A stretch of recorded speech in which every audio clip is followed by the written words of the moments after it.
मानव जीवन विवेक, ज्ञान, सद्गुणों से युक्त दिव्यतम जीवन है और भूलोक पर मानवीय सभ्यता सर्वश्रेष्ठ कृति है ईश्वर की। इतना सुंदर मानव मन और जीवन मिला है आपको। जिन्होंने आपको जन्म दिया धरती पर, तो वे ही आपके भगवान, और उनको जिन्होंने जन्म दिया वे हम सबके ईश्वर। और साथ ही जिस वंश में आपने जन्म लिया उस वंश के आराध्य पूजनीय आपके पितर देवता। आपको जानकर यह आश्चर्य होगा कि हमारी गौरवमय जो भारतीय संस्कृति है उसके कुछ विशेष मूल्य हैं और हर एक पर्व दूसरे पर्व से कनेक्टेड है और हम उन सब पर्व से कनेक्टेड हैं, जुड़े हुए हैं। हर दिन एक नया सेलिब्रेशन होता है, हर दिन एक नई तरह की उमंग होती है इस धरती पर।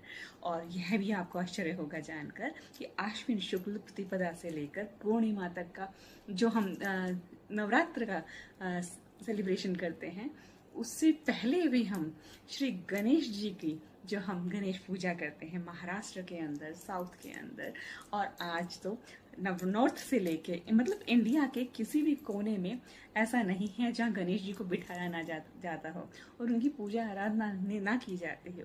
और यह पूजा पद्धति गणेश जी को प्रथम पूजनी है तो उनकी पूजा प्रथम, और जैसे ही गणेश उत्सव हमने सेलिब्रेट किया उसके जस्ट बाद ही हमारा पितृपक्ष शुरू हो जाता है। यह 16 दिनों का पितृपक्ष रहता है, पूर्णिमा से शुरुआत होती है और यह अमावस तक चलता है। और यह आपके घर के सभी पितरों के निमित्त किया जाता है। जिस वंश में आपने जन्म लिया उस घर के कुल देवताओं के साथ साथ हम किसी भी शुभ कार्य की शुरुआत में हम देवताओं को तो बनाते ही हैं, लेकिन घर के खुद के आपके जो देवता हैं जिनके वंश परंपरा में आप जन्मे हैं, इस मानव जीवन को आपने ग्रहण किया है और उसी की जो देवता रहे वो है पितृदेव। पितर लोग स्पेशल बने हुए हैं, मतलब हमारे देवता घर के पूजनीय, वंदनीय, आराधनीय, जो हमारे परदादा की भी दादा की भी दादा जितने भी इस वंश परंपरा में आए हैं और जो पितृयोनि में को प्राप्त किए हुए हैं, उन सब के निमित्त आप सभी को इस पक्ष के लिए बहुत सारी जानकारी के साथ मैं उपस्थित हूँ।